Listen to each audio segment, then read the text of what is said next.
Da manhã de hoje. Como a gente falou, a gente está entrando no módulo 5, aprendendo com fatos cotidianos da vida do Mestre Jesus, né?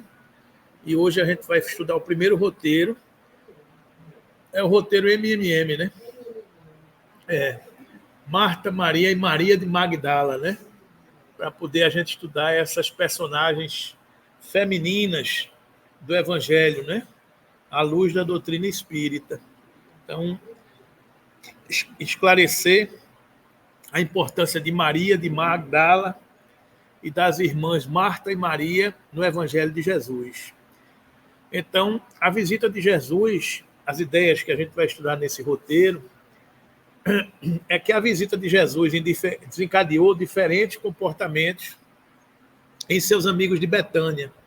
Betânia é essa região, né? Que ele passou onde morava Lázaro. Lázaro, irmão de Maria e de Marta. Lázaro, o ressuscitado, aquele personagem da história do Evangelho, né? Então, Lázaro, atento, ouve as narrações do Mestre sobre os últimos acontecimentos. Maria, embevecida, prostra-se aos seus pés quando este começa a ensinar. Marta, afatigada, preocupa-se com os afazeres da casa. Diante desse quadro, Jesus afirma: Marta, Marta, estás ansiosa e afadigada com muitas coisas, mas uma só é necessária, e Maria escolheu a boa parte, a qual não lhe será tirada.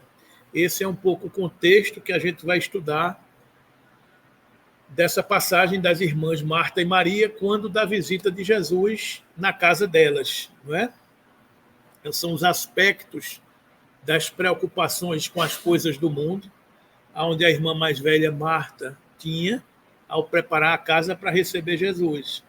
E a irmã mais nova, Maria, com a presença de Jesus na sua casa, ela prostra-se aos pés de Jesus e pode parar o mundo, que ela quer ouvir Jesus, né? Então, é esse aspecto que a gente está aqui prestando atenção, né? E vai estudar para a gente poder conviver como Maria no mundo de Marta, como a gente diz na expressão, que a gente vai entender melhor ao final desse estudo, que o desafio é viver como Maria no mundo de Marta, né? Então, a gente vai entender melhor esses aspectos do que a gente vai estudar nessa manhã, né? E o outro aspecto, Maria de Madalena, Maria de Magdala, que Jesus apareceu primeiro a Maria Madalena na ressurreição. Foi então quando, na manhã do terceiro dia, a ex-pecadora de Magdala se acercou do sepulcro com perfumes e flores. Queria ainda uma vez aromatizar aquelas mãos inertes e frias, estupefata por não encontrar o corpo. Já se retirava, entristecida, para dar ciência do que verificara aos companheiros, quando uma voz carinhosa e meiga exclamou brandamente aos seus ouvidos: Maria! Instintivamente, Madalena se ajoelhou e recebeu o olhar do mestre, num transbordamento de lágrimas de inexcedível ventura, né? Então, a gente estudar um pouco essa transformação, esta das maiores transformações da história do Evangelho. A ex-cortesã Maria Madalena, ao ouvir a notícia da Boa Nova, transforma a sua vida, renuncia ao mundo e passa a seguir o Mestre, desencarnando com os leprosa, a partir dessa transformação de sua vida, né? Vamos estudar um pouquinho, uma pincelada nesta grande personagem da história do Evangelho, segundo fofocas espirituais, a nossa Madre Teresa de Calcutá, reencarnada na Índia, né? Então, esse é o espírito que se transforma, que vivifica e que, ao tomar conhecimento da notícia do Cristo, escolhe a porta estreita, renunciando à porta larga, né? Então, essa história belíssima do Evangelho, para a gente ter esperança de que nem tudo está perdido, porque a gente pode se transformar, né? Se ela se transformou, a gente também pode se transformar, não é isso? Então, vamos lá. O texto evangélico, são 3 textos evangélicos. O primeiro fala: e aconteceu que, indo eles de caminho, entrou numa aldeia, e certa mulher, por nome Marta, o recebeu em sua casa. E tinha esta uma irmã, chamada Maria, a qual, assentando-se também aos pés de Jesus, ouvia a sua palavra. Marta, porém, andava distraída em muitos serviços, e aproximando-se disse: Senhor, não te importas que minha irmã me deixe servir só? Diz-lhe, pois, que me ajude. Entregou a irmã, né? Disse: Senhor Jesus, está vendo não? Eu estou aqui atarefado, arrumando a casa, limpando o chão, botando a mesa, e minha irmã aí, paradona. E respondendo-lhe, disse Jesus: Marta, Marta, estás ansiosa e afatigada com muitas coisas, mas uma só coisa é necessária. E Maria escolheu a boa parte. Tua irmã escolheu essa coisa necessária, a qual não lhe será tirada, né? Então depois a gente vai estudar um pouquinho esse comentário desse evangelho, né?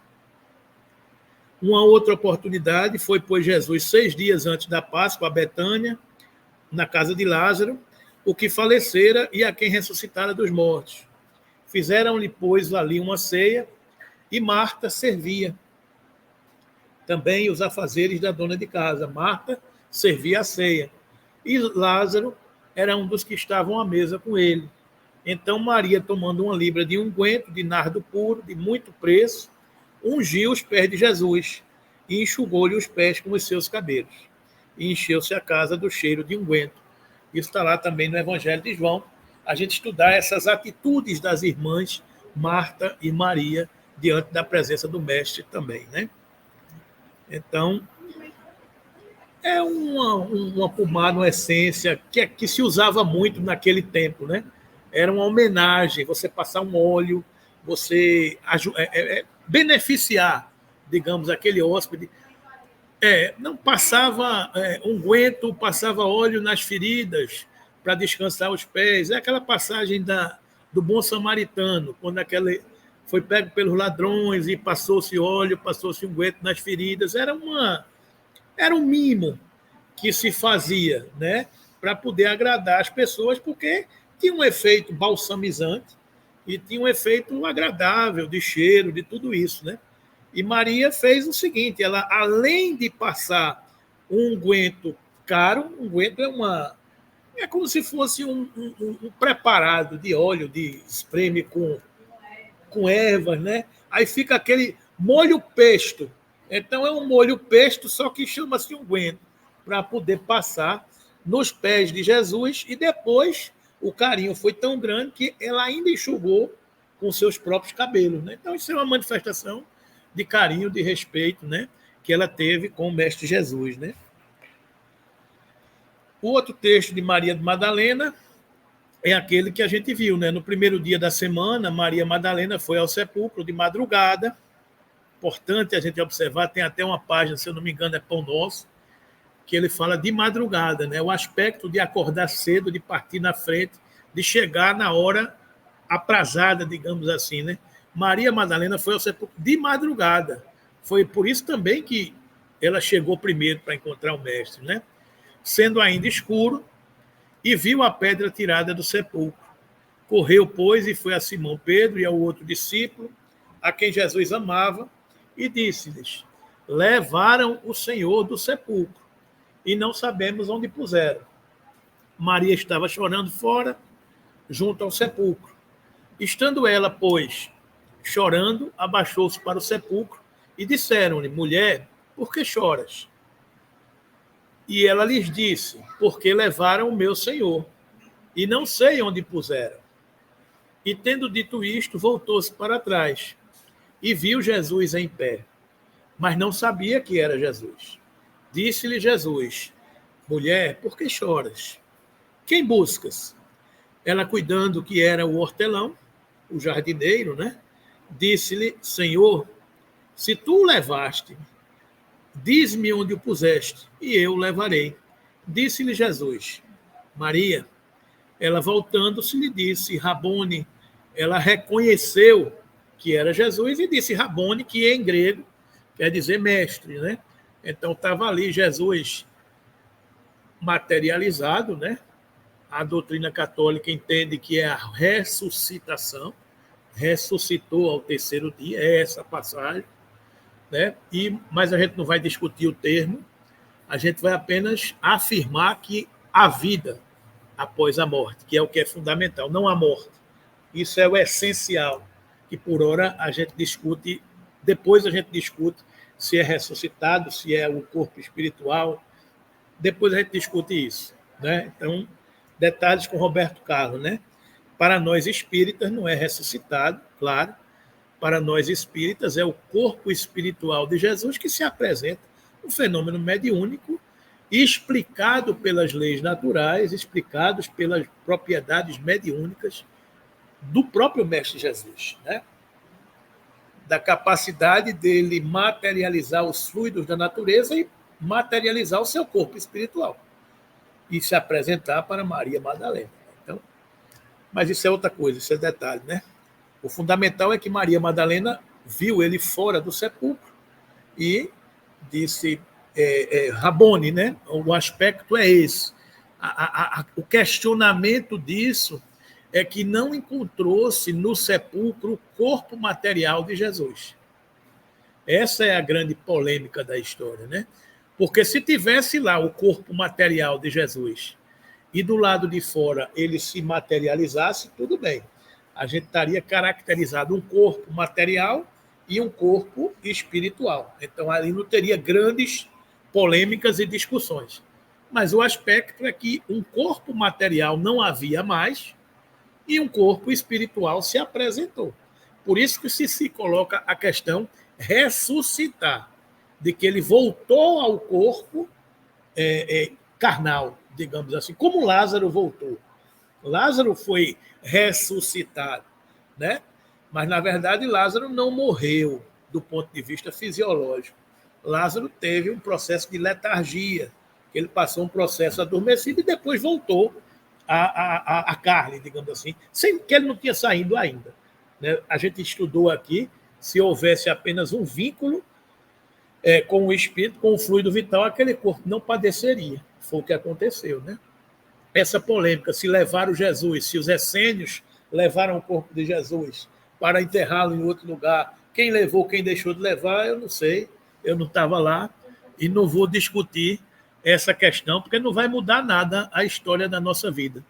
Jesus continua sendo o governador planetário, continua sendo a referência, o guia e modelo da humanidade, e esses detalhes, um dia, quem quiser discutir, vai discutir.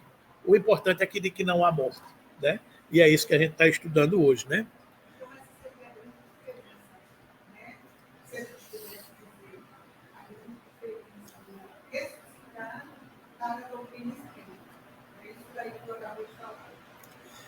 Ressuscitar pressupõe-se que é voltar ao corpo.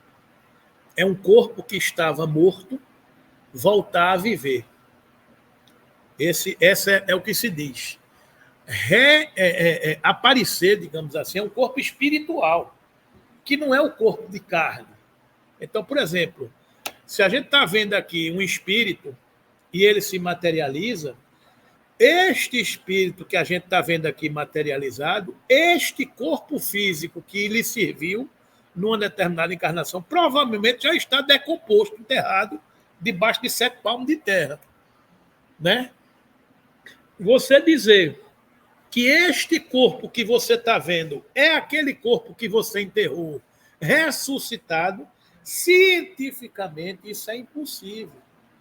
Porque você não vai pegar mais aqueles elementos da natureza e recompor como se fosse aquele mesmo corpo. Não dá mais.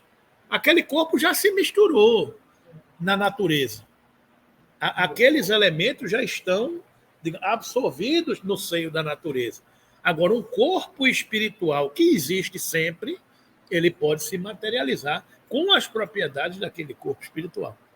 Então, existe essa questão aí, ressuscitar e aparecer espiritualmente, né? São aspectos que a gente tem que tratar, né?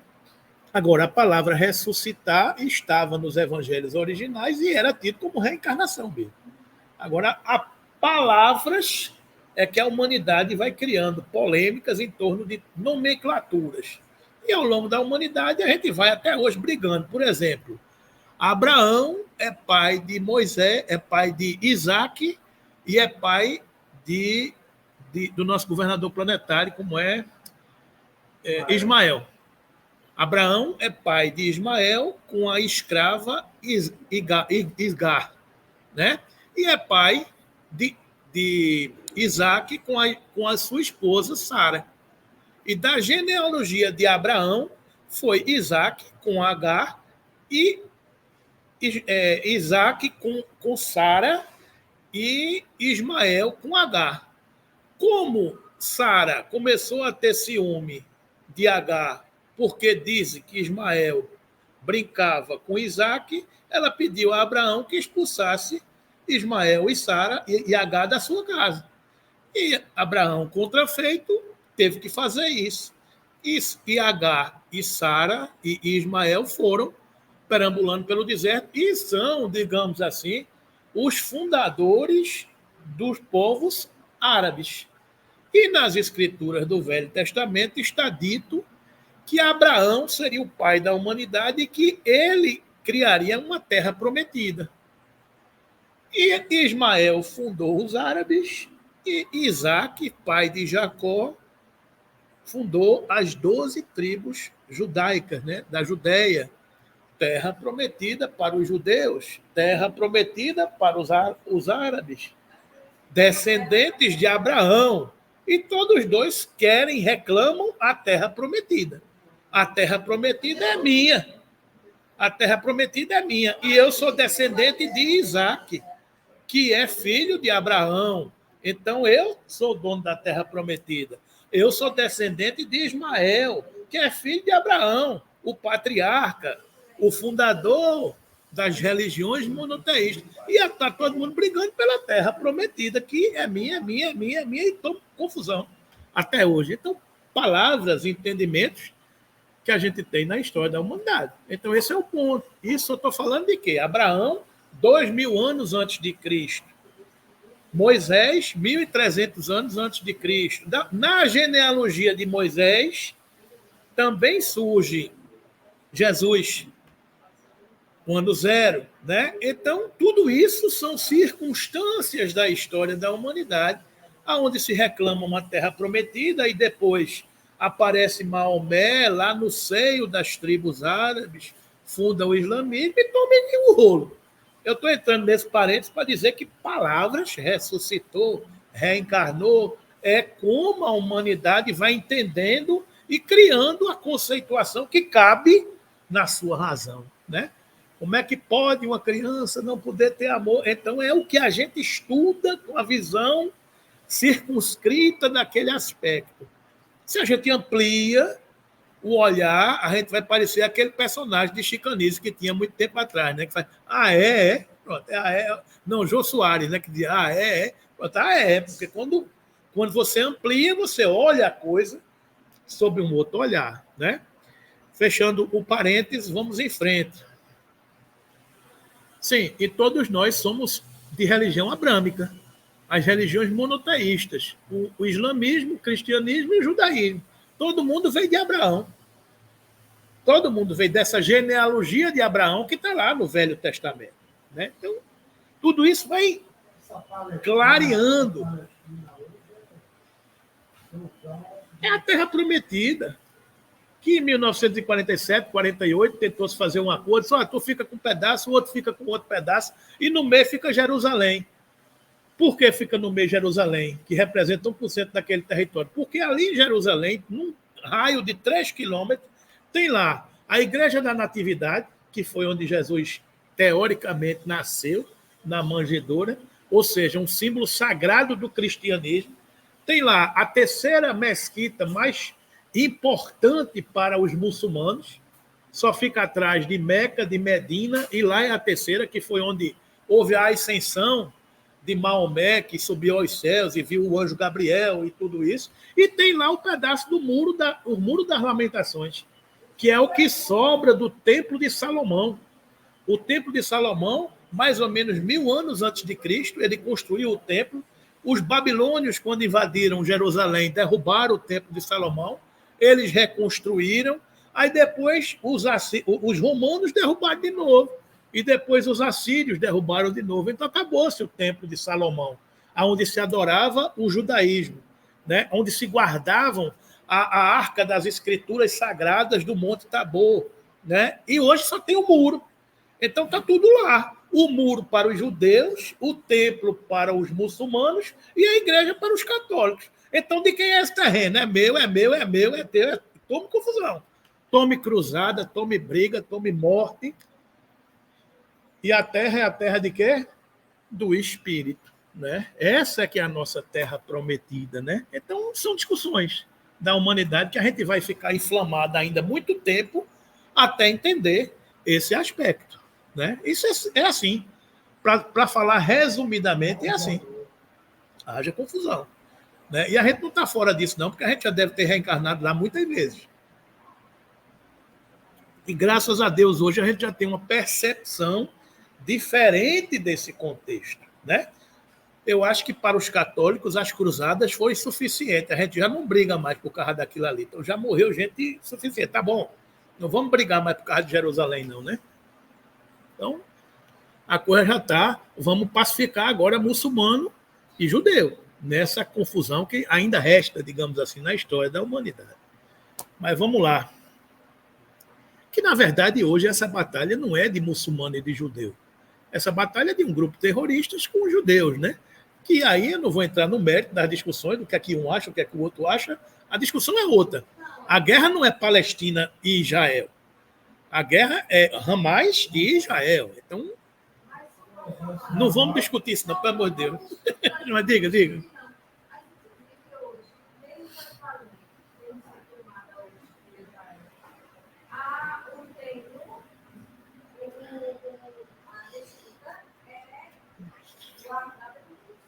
Perfeito, eles se respeitam.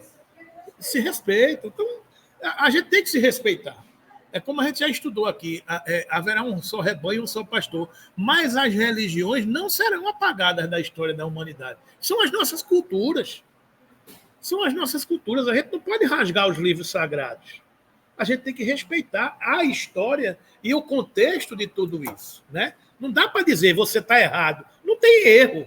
Tem contexto histórico do que foi necessário, né? Então, vamos lá, senão não dá tempo nem da gente chegar em Maria e Marta.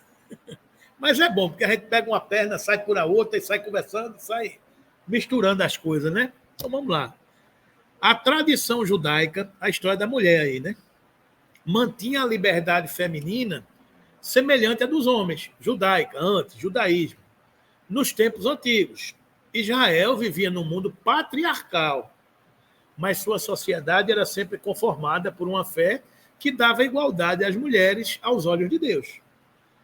Antes do exílio babilônico, ou seja, da invasão da Babilônia de Israel, de Jerusalém, 587 a 586 a.C., encontram-se mulheres profetisas, juízas, rainhas, sem jamais serem excluídas do culto de Deus. São, por vezes, veneradas como modelos de sabedoria.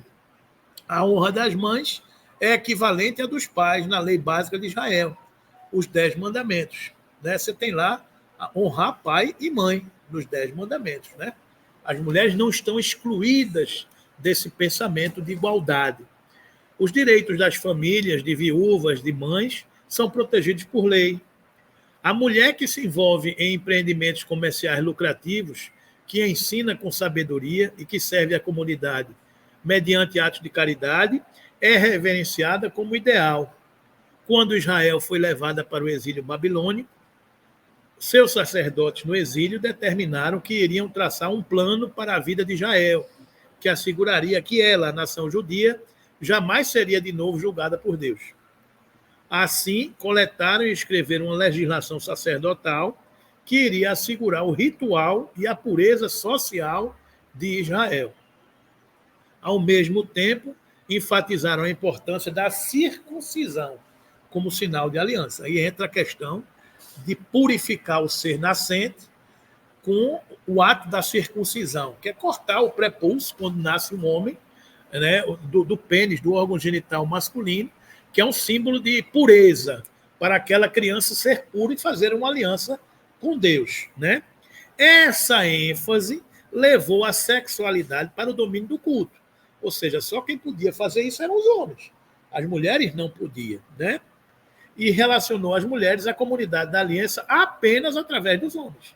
Né? Então, é um contexto que depois as ordenações religiosas foram, aos poucos, limitando a ação da mulher. Por exemplo, ao eliminar a prática de derramamento de sangue na sinagoga, ou seja, aquela história de sacrificar animais, você não podia mais derramar sangue nas sinagogas, as mulheres foram excluídas do culto no período de parto ou de menstruação, porque a mulher sangrava. Senão, então você é impura, não pode entrar aqui não, enquanto você está menstruado. Né? Então, são as circunstâncias que aconteceram na história da humanidade. Né? O marido podia anular os votos da mulher. Não, ela não disse isso não, tá? Deus, votos a Deus pronunciados por sua esposa. Não podiam aprender ou ensinar a Torá, etc. A gente vê muitas vezes nas passagens de filmes históricos do Evangelho, as mulheres ficam de fora da sinagoga, prestando atenção nos estudos que estavam sendo feitos na presença dos homens e dos doutores da lei. Então, criou-se essa circunstância a partir de todos esses momentos históricos, esses movimentos históricos. Né? As ações de Jesus em relação às mulheres foram consideradas revolucionárias também neste sentido. Por quê? Porque ele não hesitou em envolver as mulheres estrangeiras impuras em conversação pública. Jesus conversar com uma cortesã, então Jesus incluiu novamente as mulheres no rol de sua trajetória. Né? Ele próprio ensinou mulheres, deu-lhes uma posição igual às dos homens e conferiu-lhes o mais elevado respeito como pessoas. Essas medidas foram mantidas pelos apóstolos e discípulos no templo do cristianismo primitivo. As mulheres podiam, entre outras atividades, ser batizadas, praticar a caridade, ser ministras da igreja, pregar no culto, profetizar e ensinar. Então, esse é o contexto. As mulheres foram trazidas de volta ao convívio social e ao respeito por Jesus. Né? Então, por isso que esse estudo enfatiza Marta, Maria e Maria Madalena. Né? Marta era irmã de Maria, que ungiu Maria, irmã de Marta. Não é Maria, mãe de Jesus, nem é Maria Madalena. São 3 Marias que a gente vê na história do Evangelho. Né?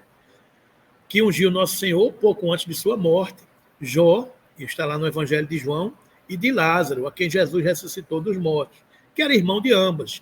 Segundo João, a família veio de Betânia, uma vila provavelmente cerca de 3 quilômetros distante de Jerusalém, na história de Jericó. Era aquele contexto de vilas, cidades pequenas, onde todos viveram e andava-se a pé, de jumento. Então, era essa realidade que se vivia naquela época. Né?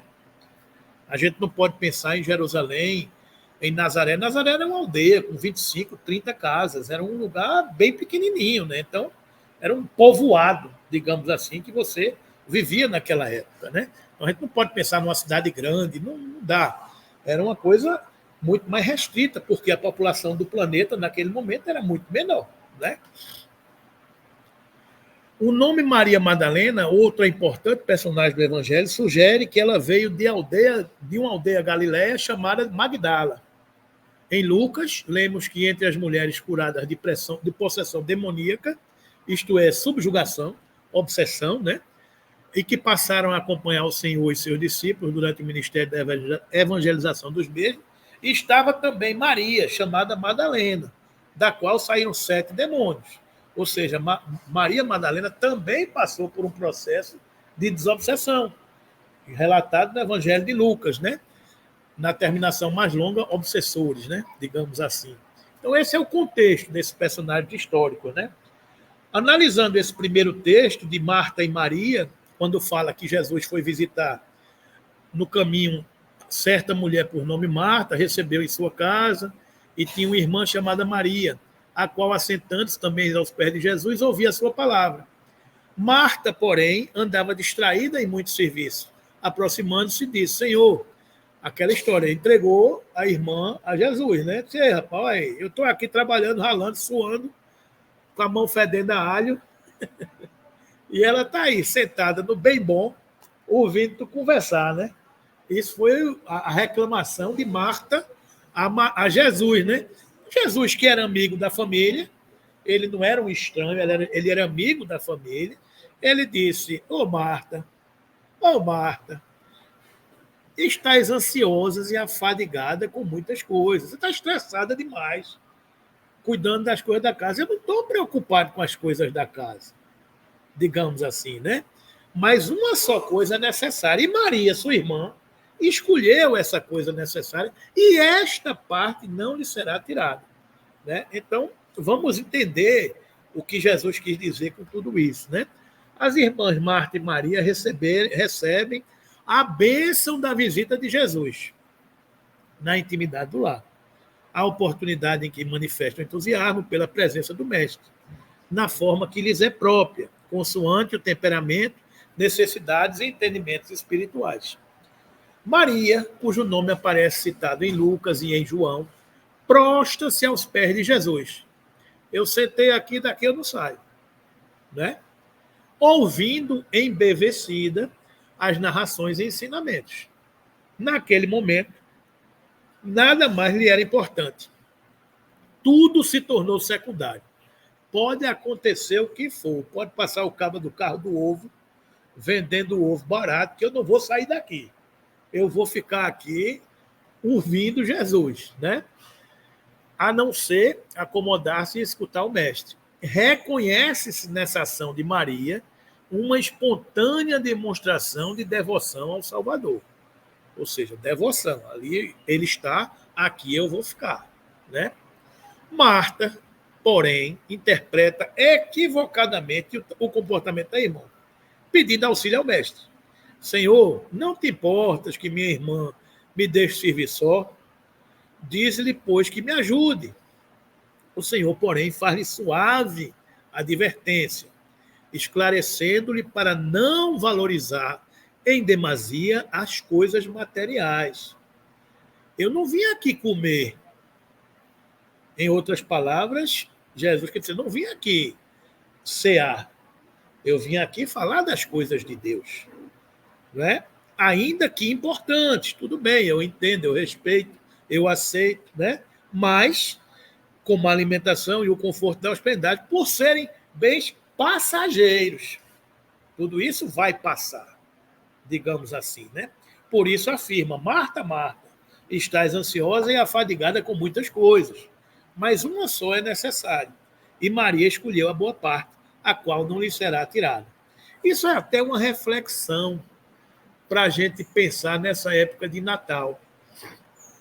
Não vai nenhuma crítica ao período de se arrumar a casa, se decorar com luzes, pinta a casa, arruma tudo direitinho, porque chegou o Natal e é um momento que a humanidade faz isso, né? Mas a essência da mensagem de Natal não é a árvore de Natal colorida, piscando, é a reflexão do nascimento de Jesus, né? Então, de um lado você tem Papai Noel, que representa, digamos assim, Marta, as coisas da matéria, os presentes, os reis magos, que trouxeram os presentes, ouro, incenso e mirra, no nascimento de Jesus, digamos assim. E, de um outro lado, você tem a singeleza da manjedoura, o presépio nascer entre os animais, representando as coisas de Deus, representando a presença dos pastores que ficavam do lado de fora, entoando glória a Deus nas alturas, paz na terra, boa vontade entre os homens, quando era anunciada a chegada do nosso Mestre Jesus. Então, de um lado você tem as coisas de Marta, do outro lado você tem as coisas de Maria. Então, serve para essa reflexão nesse momento de Natal que todos nós passamos, não é? Então, é como o professor Humberto diz, é a presença e o presente. Então, de um lado você tem o presente, do outro lado você tem a presença do Cristo em nossas vidas, né? Então, é interessante a gente ter essa reflexão nestes momentos em que se aproxima o aniversário do nascimento do nosso Cristo. Não é? E esquece a presença. Então, muitas vezes a gente vai na casa dos parentes e amigos celebrar com a família e a preocupação maior não é a presença. Eu me lembro que quando eu era pequeno eu ficava muito feliz quando tinha a época de Natal, porque meu aniversário é próximo ao Natal e eu só ganhava um presente. Eu ficava chateado. Ah, rapaz, todo mundo ganha presente e eu só ganho um, porque ganhava de Natal e de aniversário, era um só. E meus irmãos também ganhavam presente. Eu digo, papai, ele não é nem aniversariante, está ganhando também. Então, as crianças são educadas com a história do presente. Né? É o mundo material que muitas vezes fala mais alto. Você não vai falar para uma criança das coisas do espírito. Criança, eu quero saber de espírito, eu quero. É.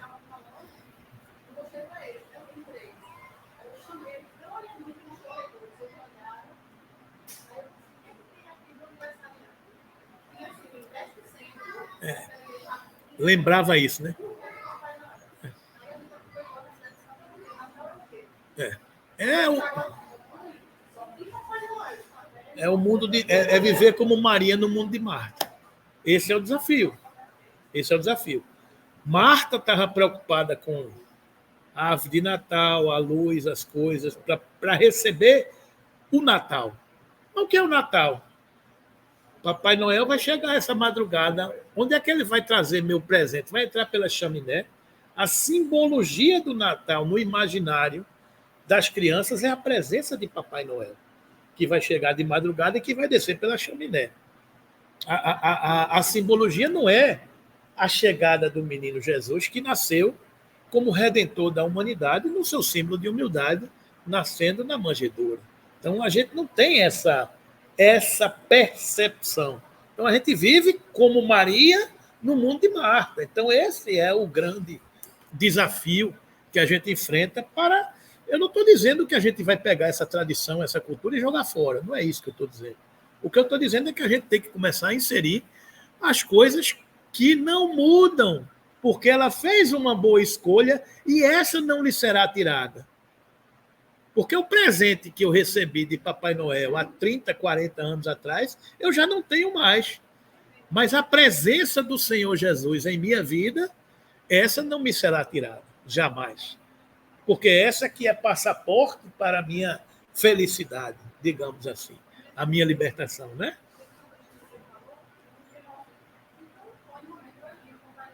Não.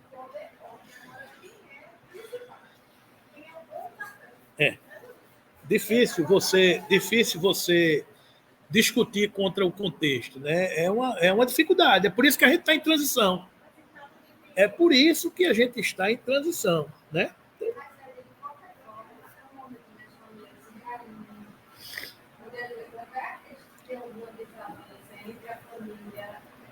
Passa 10 minutos ali caladinho, né? Se tomar um vinho, Ave Maria. Mas é isso mesmo. É um momento que você. É a guerra, é a trégua. Você para poder. Não.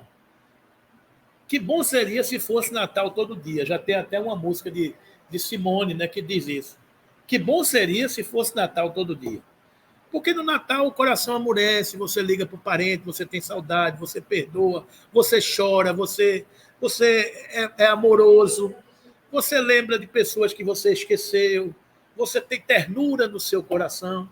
Né? Então, que bom seria se fosse Natal todo dia. Né? Então, o planeta muda a psicosfera, porque dizem os espíritos que nesta época de Natal se aproximam da Terra para celebrar conosco falanges espirituais superiores, que chegam até a Terra para poder amenizar e criar esse clima propício a lembrar do aniversariante do dia. Que nem foi nesse dia, né? Mas a gente não vai discutir isso. Pelas tradições da história, a gente sabe que Jesus não nasceu em 25 de dezembro, mas está valendo, não tem problema não. Né? Então, a coisa vai por aí. É por isso que amolece o coração de todo mundo. Né? Mas logo depois do Natal vem o Carnaval, que é a carne nada vale. Então, toda essa celebração do religioso já se esquece do profano. Réveillon, na noite de ano, já é ali. Né? É uma coisa que eu não entendo. Porque do Natal para o Réveillon são 7 dias, é uma semana. E do Réveillon para o Natal é um ano. Eu até hoje não entendo, né? Mas tudo bem. Então, são essas situações que a gente vive, onde o cristão tem, digamos assim, essa... Não é que a gente seja diferente, mas a gente tem que ter um olhar diferente. A gente tem que entender o contexto de uma forma diferente. Não é que a gente seja uma pessoa fora do mundo, fora da realidade, um ponto fora da curva. Não, eu tenho que conviver com todo mundo. Mas a mensagem que eu tenho que levar, a conduta que eu tenho que ter, é a conduta do cristão, daquele que valoriza as coisas de cima, das coisas de Deus, das coisas que pressupõem as coisas do Espírito. Essa que é a mensagem que a gente tem que trabalhar. Viver como Maria no mundo de Marta. Esse é que é o desafio que a gente tem para enfrentar, né? Ela, Marta, não era menos devotada a Jesus do que Maria, mas não percebeu o caminho certo para recebê-lo, aquele que mais o agradaria.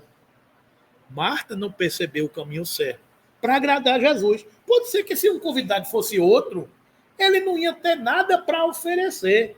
E ele ia lá mesmo para comer, beber e se esbaldar, cuidar das coisas da matéria. Como a gente vê muitas vezes nas celebrações de casamento, de festividade, o povo não quer saber nem da celebração. O povo quer saber da festa, para poder sair falando mal. É aquela história, os convidados do noivo para o lado direito, os convidados da noiva para o lado esquerdo. Aí a plateia se divide e agora sai todo mundo que é o batizado. Então ninguém está nem preocupado em saber quem é que está na festa, digamos assim. O povo quer cuidar das coisas que Marta estava cuidando. Ninguém vai para uma solenidade dessa prestigiar, vibrar, fazer uma prece. As pessoas vão para comer e beber. Tanto é que hoje em dia as solenidades de casamento é comum a pessoa não vai nem na missa, no casamento, na celebração. Vai direto para a festa. Então, veja, gente, ninguém está fazendo crítica a coisa nenhuma, porque isso faz parte do contexto social e evolutivo que a gente vive. Mas o que a gente está dizendo é que, como cristãos, como espíritas, a gente tem que aprender a valorizar as coisas do espírito, né? As celebrações do espírito, né? Então, a lição é inestimável e deve nos conduzir a reflexões mais aprofundadas. O mundo moderno, com as suas contínuas requisições, pode colocar o ser humano à deriva se ele não tomar cuidado. É importante, a semelhança da atitude de Maria, fazer uma pausa e não deixar passar uma feliz oportunidade de melhoria espiritual, por excesso de zelo ou apego às ações cotidianas. Você ser uma criatura que valoriza as coisas do espírito numa sociedade materialista é um grande desafio. Que o cara vai logo dizer, rapaz, tu é um ser de outro planeta, tu está vivendo em que mundo? Né? Porque você muitas vezes é criticado, porque você faz as suas escolhas. E muitas vezes as suas escolhas vão na contramão da maioria. Uma criança que chega e que escolhe os 5% da vitrine é contramão. É minoria, digamos, diante do contexto. Né? Então, esse aqui é o desafio. Envolvidos pelas atividades comuns da vida no plano físico, nem sempre agimos com bom senso. É comum as pessoas alegarem falta de tempo por se encontrarem assoberbadas pelas requisições do dever profissional, familiar, social. Neste sentido, surpreende-se certos comportamentos de alguns companheiros de estrada evolutiva que se atrelam a cronogramas rígidos e imutáveis, sem oferecerem espaço para improvisações ou mínimas alterações. Não há tempo para contato fraterno, telefonema, carta, e-mail ou visita. Muitas vezes no Natal é que se encontra um tempinho para visitar o parente, para ligar, porque durante o ano a gente não tem tempo para nada. Eu tenho sempre uma reunião, uma agenda que é prioritária em detrimento a outras coisas. Oi? Diga lá.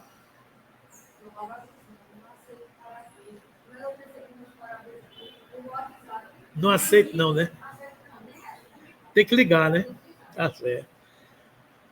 Porque as pessoas alegam falta de tempo, e realmente o mundo moderno hoje atribui-se muitas questões de tempo, né? Você fica envolvido com muitas coisas, né? Então, por exemplo, tem uma reflexão de um ex-ministro da Fazenda, lá de trás, que ele disse que antigamente a capital do governo era no Rio de Janeiro. Então, a capital do governo federal era o Rio de Janeiro. Então, as pessoas saíam de São Paulo para ir para uma reunião no governo federal. e viajava durante 2 dias. E normalmente pernoitavam no meio, na estrada Rio Santos, que era num hotel chamado Clube dos 500. E eles passavam a noite lá e chegavam no outro dia no Rio de Janeiro e voltavam. Então, para você ir para uma reunião em São Paulo, de São Paulo para o Rio, você demorava 4 dias. 2 dias de ida, fazia a reunião e voltava. E ele estava fazendo uma reflexão que antigamente as pessoas faziam isso e hoje ele estava indo para uma reunião no Rio de Janeiro, saindo de uma ponte aérea de São Paulo, mas ele vinha almoçar em casa. Então, a reflexão que ele fazia aqui, antigamente, as pessoas, para ir para uma reunião no Rio, passavam 4 dias. Ele estava indo para uma reunião no Rio, saindo de manhã, mas vinha almoçar em casa. Ou seja, era meio expediente isso no Rio e voltar depois de sua reunião. Mas hoje ele não tinha tempo para nada. O que é que ele estava fazendo com os 3 dias e meio que ele tinha economizado de uma viagem? Né? É um pouco a reflexão que a gente faz. Antigamente as coisas eram mais difíceis, era mais longa, mas a nossa vida era mais romântica.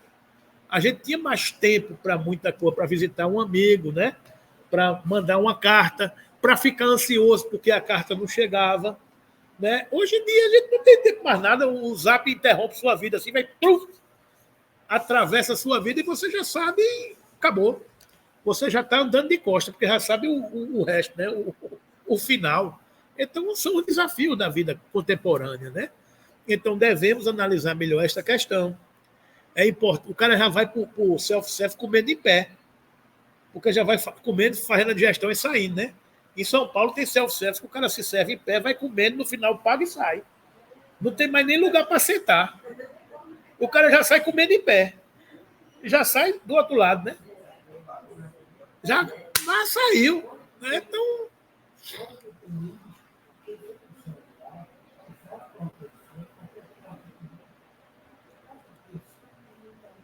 Mas você não fala mais, não. Você já manda um áudio.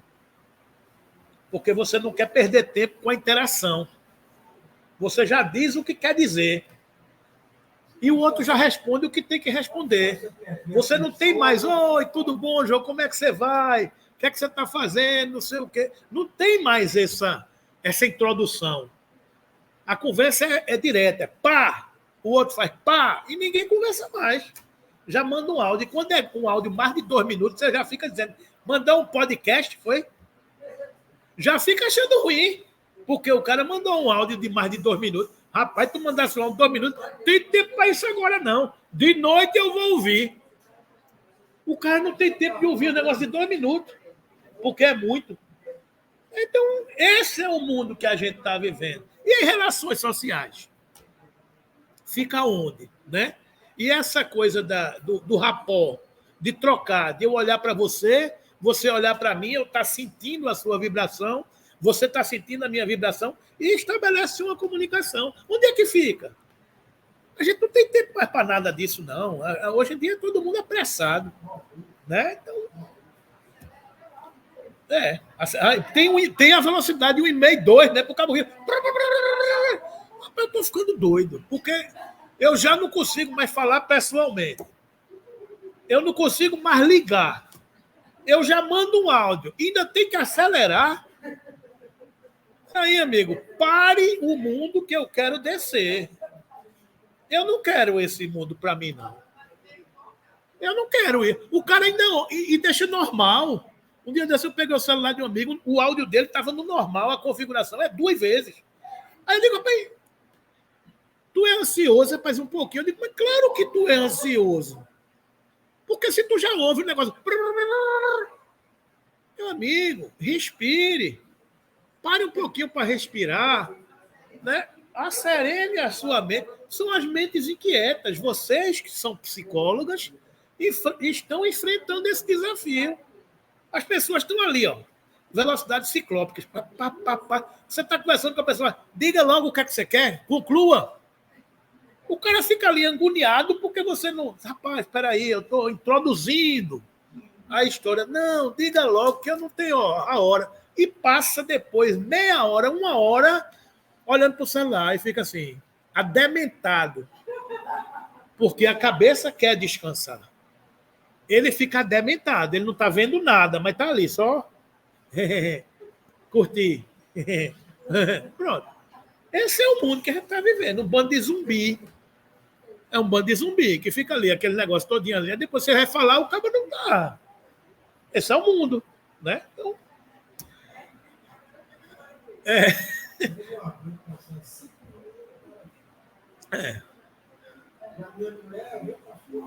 pronto. Fazendo o quê?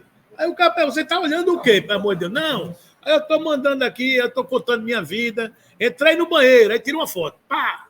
Saí do banheiro. Pá! Ainda bem que não fica durante o banheiro. Podia ficar também, né? Mas é isso aí. Qualquer coisa que o cara faz, aí ninguém bota uma foto. Comendo um cuscuz, não bota, não. Agora, se tiver num lugar mais chique, comendo um champanhe, tomando champanhe, aí manda, né? Aí faz a muganga, né? Não tem ninguém que mostre a realidade, só mostra uma vida que não é a sua, digamos assim, né? Mas propaganda de margarina que tinha antigamente, hoje em dia nem tem mais, né?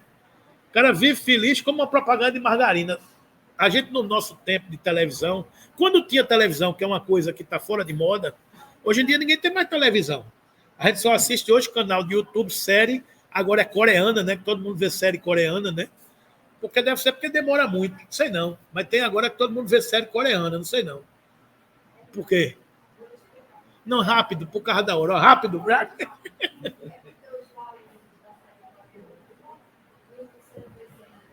Ah, não, é mais leve.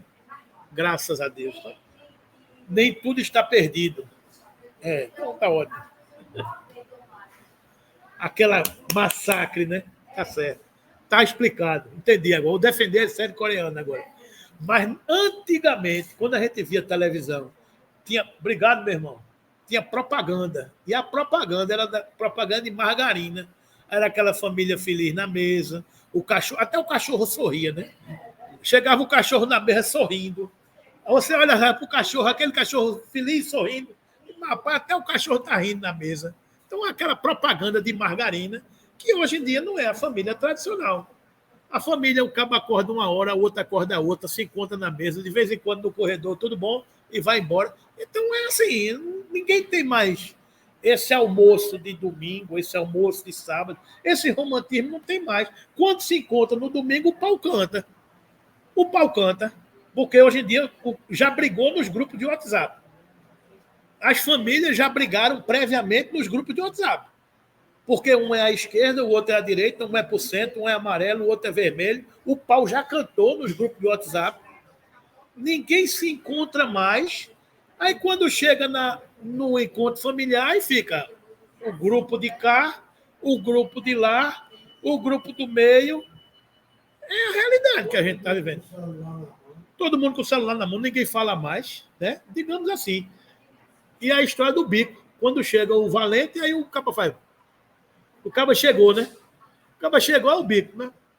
Mostrando que o cara chegou. O cara que diz a verdade. Pronto. Esse é o tamanho do bico. Quanto maior for o bico, mais problemático é o freguês, né? Quando o cara entra, faz. Chegou. Ó, chegou ali, né? Então esse é o. Acaba de ir logo, né, Marão? Não diz nem quem é, diz assim. Pronto. Então, devemos analisar melhor essa questão. É importante estar rindo, né? Tá lembrando, né? Quando entrar o freguês assim, vai fazer logo assim. É importante ponderar. Chegou o Brabão, ó. É importante ponderar que é possível reestruturar a existência. Porque se falar, ele vai dar em você, né? Então, escolher a boa parte, como fez Maria, mantendo ainda a responsabilidade, ordem e disciplina exigidas pela existência material, né? É importante ponderar que é possível reestruturar a existência, é possível equilibrar a existência. Escolher a boa parte, como fez Maria, mantendo ainda a responsabilidade, ordem e disciplina exigidas pela existência material. Não é que a gente vai relegar tudo a segundo plano, mas é equilibrar uma coisa com a outra coisa, né? Como diz aquele velho provérbio importante e profundo que diz: uma coisa é uma coisa, outra coisa é outra coisa, né? Então, Maria escolheu a boa parte porque concedeu o valor preciso às necessidades de hospedagem e alimentação. A maior parte do seu tempo, os esforços e energias foram canalizados para o essencial. O Cristo encontrava-se presente em sua casa por algumas horas. Talvez não mais o visse naquela reencarnação. Quantas vezes aquela família ia receber a presença do governador planetário na sua casa? Aí eu estava preocupado em fazer um pão. E não, eu tinha que me preocupar com o momento que ele estava ali, passando aquelas informações da eternidade, né? Assim, por que perder esses instantes tão especiais para se dedicar mais tempo às coisas materiais, ainda que estas fossem importantes, né? Essa é a reflexão, né? Rapidamente, que eu só vou ficar por aqui nesse texto de Maria aqui, porque o tempo foi grande, né? Semana que vem tem mais, né? Maria escolheu a boa parte, que não lhe será tirada. Está lá em Fonte Viva, lição 32. Não te esqueças da boa parte, que reside em todas as criaturas e em todas as coisas. O fogo destrói, mas transporta consigo o elemento purificador. A pedra é contundente, mas consolida a segurança. A ventania açoita e impiedosa, todavia ajuda a renovação. A enxurrada é imundícia. Entretanto, costuma carrear o adubo indispensável à sementeira vitoriosa. Assim também há criaturas que, em se revelando negativas em determinados setores da luta humana, são extremamente valiosas em outros, né? A apreciação unilateral é sempre ruinosa. A imperfeição completa, tanto quanto a perfeição integral, não existe no plano em que evoluímos, né? Há sempre um aspecto positivo a ser ressaltado, não é? O criminoso acusado por toda a gente, amanhã pode ser o enfermeiro que te estende o copo d'água. O companheiro no qual descobres agora uma faixa de trevas pode ser depois o irmão sublimado que te convida ao bom exemplo. A tempestade da hora em que vivemos é muitas vezes a fonte do bem-estar das horas que vamos viver. Busquemos o lado melhor das situações, dos acontecimentos e das pessoas. Maria escolheu a boa parte, que não lhe será tirada, disse-nos o Senhor. Assimilemos a essência da divina lição. Quem procura a boa parte e nela se detém, recolhe no campo da vida o tesouro espiritual que jamais lhe será roubado. Então, é a gente fazer as nossas boas escolhas e permanecer nelas, porque jamais nos será tirado, né? Então, uma só coisa necessária, asseverou o mestre em sua lição a Marta, cooperadora dedicada e ativa. Jesus desejava dizer que, acima de tudo, compete-nos guardar dentro de nós mesmos uma atitude adequada ante os desígnios do Todo-Poderoso, avançando segundo o roteiro que nos traçou a divina lei, realizando esse necessário, cada acontecimento, cada pessoa e cada coisa se ajustarão aos nossos olhos no lugar que lhes é próprio. Sem essa posição espiritual de sintonia com o celeste instrutor, é muito difícil agir alguém com proveito. Então, que a gente tenha aprendido essa lição, interpretando esse evangelho e vivenciando esse desafio de viver como Maria no mundo de Marta, deixando cada coisa no seu lugar. O cristão tem que saber que onde está o seu tesouro, aí estará o seu coração. Depende de onde você quer colocar o seu tesouro.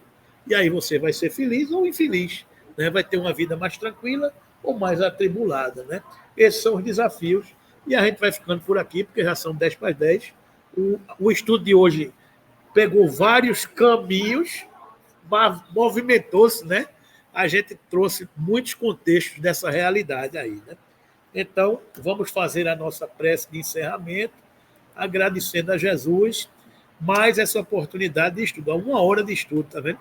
Vamos para frente, que Jesus nos abençoe e que possamos aprender a ser Marias do mundo de Marta, né?